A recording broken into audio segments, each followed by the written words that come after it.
एक बेहतरीन प्रश्न है एलसीएम एचसीएफ का। इसको बनाते हैं और इस प्रकार के प्रश्न को बनाने के लिए कौन से फॉर्मूले का आप इस्तेमाल करिएगा तो ये प्रश्न जल्दी बन जाते हैं। ठीक है, आप लोग इसको देखिए। दो संख्याओं का एलसीएम 156 है, दो संख्याओं का एलसीएम 156 है और उनका एचसीएफ 12 है। यदि एक संख्या 12 है तो दूसरी संख्या ज्ञात कीजिए। देखिए, एक संख्या 12 है तो दूसरी संख्या आपको ज्ञात करना है, यानी कि दो संख्याएं हैं। ठीक है, कोई भी दो संख्या हो सकती है और उनका एलसीएम निकाला जाता है तो 156 आता है। ठीक है, और उनका एचसीएफ निकाला जाता है तो 12 आता है, जिसमें से एक संख्या आपको दिया गया है, एक संख्या है 12 और आपको दूसरी संख्या बताना है कि कितनी होगी। आप इसको कैसे हल करोगे? देखिए, आपको एलसीएम एचसीएफ के संदर्भ में एक फॉर्मूला याद रखनी चाहिए कि जब दो संख्या दी गई रहती है, दो संख्याएं अगर दी गई रहती हैं तो पहली संख्या गुणे दूसरी संख्या बराबर एचसीएफ गुणे एलसीएम। मतलब दोनों संख्याओं का गुणनफल किसके बराबर होता है? तो एलसीएम और एचसीएफ के गुणनफल के बराबर होता है। इसको हम यहाँ पर नोट भी कर दे रहे हैं। देखिए, पहली संख्या गुणे दूसरी संख्या बराबर एलसीएम गुणे एचसीएफ।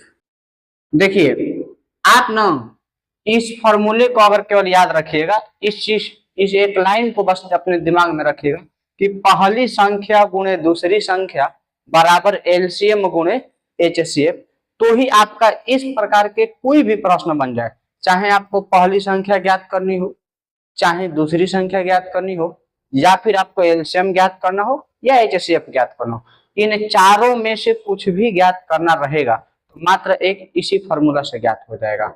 लेकिन इससे आप अलग अलग भी फॉर्मूला बना सकते हैं, अलग अलग फॉर्मूला। जैसे पहली संख्या बराबर, इसको दूसरे साइड में भेज दीजिएगा तो वो एलसीएम गुणे एचसीएफ बटा में दूसरी संख्या हो जाएगा। तो कोई बहुत बार इस चीज को अगर पढ़ लिया है तो वो डायरेक्ट भी इस फॉर्मूले का इस्तेमाल करेगा।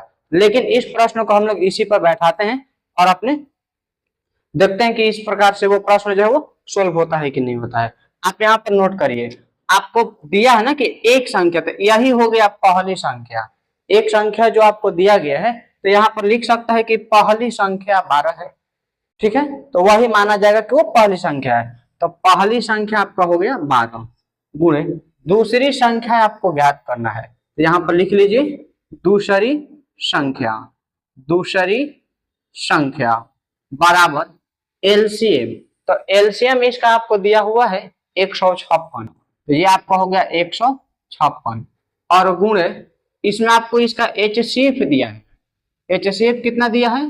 12 दिया हुआ है। इसका एचसीएफ कितना दिया हुआ है? 12 दिया हुआ है। अब आराम से समीकरण की तरह इसको हल कर सकते हैं। 12 को बराबर के दूसरे साइड में भेज दीजिए, तो इस तरह से आपको मिल जाएगा दूसरी संख्या बराबर। देखो, अब डायरेक्ट यहाँ आंसर पहुंच जाएंगे हम। 12 यहाँ से जो दूसरे साइड में बराबर के दूसरे साइड में भेजिएगा 12 को, तो ये नीचे होगा, तो 12 से 12 जो है वो कट जाएगा और बचेगा 156। लेकिन ये काम तो केवल वही बच्चे कर सकते हैं ना जिनको कैलकुलेशन फास्ट है, जो ये बात समझ सकते हैं कि उधर गए है तो वो नीचे हो गया और नीचे वाले से ऊपर होगा कट गया। लेकिन कोई सीख रहा है सवाल बनाने तो वो कैसे बनाएगा? तो वो एक दो लाइन शुरू में लिखने सीखेगा, 156 गुणे 12 और नीचे भी लिख दीजिए 12।